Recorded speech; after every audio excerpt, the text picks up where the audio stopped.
माथे चंदन आइल बाटे रक्षा बंधन लेके हम आरती के थाल भैया के बैठाई हम आरती दिखाई हम थाली में रखाई बोले डाल टिक्का गोर माथे चंदन आइल बाटे रक्षा बंधन लेके हम आरती के थाल भैया के बैठाई हम आरती दिखाई हम थाली में रखाई बोले डाल की राखी लंदन से लाएंगे भैया के कलाई पे बांधेंगे की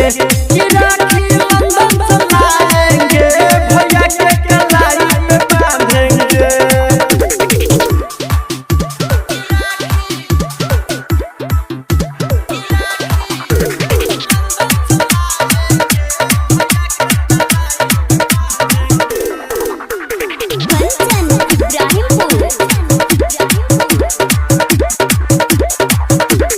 कपूर अगरबत्ती को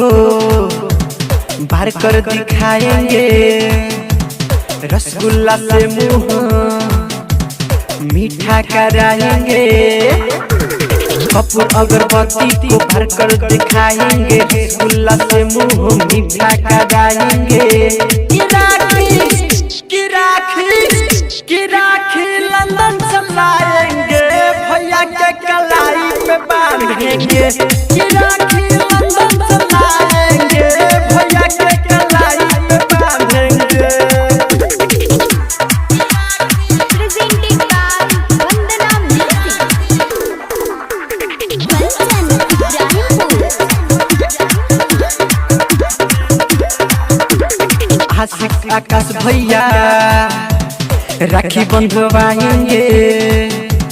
राइटर सनी सरगम से गिफ्ट को मंगाएंगे आशिक आकाश भैया राखी बंधवाएंगे राइटर सनी सरगम से गिफ्ट को मंगाएंगे की राखी लंदन से लाएंगे भैया के कलाई पे बांधेंगे की राखी लंदन से लाएंगे भैया के कलाई पे बांधेंगे।